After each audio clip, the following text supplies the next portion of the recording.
Hi everyone, so another video about anxiety, and this is maybe a different way to think about it because I think lots of offerings are important to find something that really resonates with everyone, and there'll be different offerings that resonate with different people. So I was thinking about the concept of all of us having our own gang. So I have a gang, okay, a gang of individuals, and each individual is a different version of me. And maybe there's a version that is anxiety, okay? Now, maybe I don't realise that I have control over who leads the gang, who guides all of us in any moment. Now, with COVID-19, anxiety can be raised, and without knowing it, maybe I've let anxiety come to the front and stay at the front. And lead me and my gang, and all the different constituents of me, if you like, lead me on a daily basis so that I'm living with anxiety constantly. Now, that's not necessarily a good idea because we know about some of the damaging effects of continued anxiety. But there is a place for that part of me, maybe the more cautious side, the side that can be a bit worried, the side that can have raised levels of awareness around danger, for example. And that might be crossing a busy road, or crossing a busy road with two children, making sure that they're safe, so we can raise our levels of alertness. Maybe being slightly anxious is right, so that we are looking around and checking for danger. But once we cross the road, maybe it's time for that member of my gang to take a back seat and let someone else come forward. Now, if I've got my niece and nephew with me, that point in the day might be the time for the listener to come forward and play a role and listen to my niece and nephew, who I don't see that often. I'm currently not seeing at all because of COVID, but I just want to give that as an example. Now, what do you think about this concept of having a gang? Because you are the person that decides who leads the gang in any moment. And I think if anyone has had any coaching, especially coactive coaching, you may have heard of the concept of a saboteur, which is part of us that really kind of holds us back, operates out of fears and anxieties and limiting beliefs, doesn't like change, and can really hold ourselves back. Now, I think there's quite a few of those sort of gang members, and I like to keep them at the back of the room. And they get deployed once in a while, like the side that is really cautious and has anxiety, because they have a role, but I don't want them to operate all the time. So I consciously put them to the back of the room and allow maybe a more forward-thinking, more open-minded part of myself come forward. So maybe think about anxiety in that sense. Have you allowed it to rule the roost, to lead the gang for too long? And what do you need right now?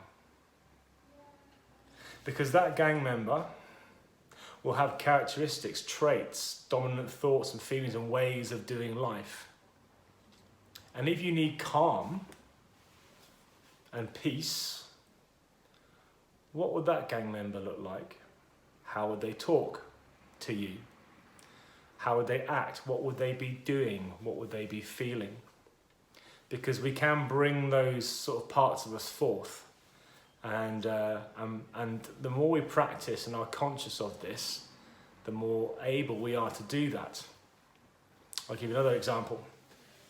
It's like having a Swiss Army knife and trying to use the can opener for everything. It's only really good for opening cans. So we're going to come up against problems when we're trying and doing something else. And standing back from your gang or from your Swiss Army knife, you now realise, oh, there are other things here I can use, like the knife or well, whatever it's got in there, like a saw, a pair of scissors, a nail file, you name it. And another way of looking at it is thinking about yourself as a tennis player who only serves, who doesn't use the other skills like the baseline shot, drop shot, volley, shots you play out the net. If you're only serving, you can only be at the back of the court, You're only tossing the ball into the air and hitting that over the net. Well, that's great for service, but it doesn't allow you to play the rest of the game, to play the rest of life. So you're letting the server constantly come forward and dominate your game, just like that gang member, just like that tin opener in the Swiss Army knife. So what other tools do you have? What other styles of tennis lie within you? What other gang members are there? And I promise that they are there. But some of you may feel that there is nothing but anxiety at the moment. Now, if that's the case, I can prove otherwise. Don't forget, the methods to break out of that train of thought, get into your body. Remember, just focusing on your fingers and trying to feel one fingerprint catch the other on a different finger. Stops that thought pattern. I wasn't thinking about anything else but doing that in one of those little moments. What I said about rubbing hands together really hard, getting the heat build up in the heel of my hands. I did this quite a few times yesterday, and actually doing this now, it's quite painful. So I'm not thinking about anything else. You know, my body has changed. I am more flushed. So there is energy and thought patterns going elsewhere apart from anxiety. I'm trying to break out of anxiety so I can sort of stand back from the situation, or sit back from the situation, and see everything for what it is.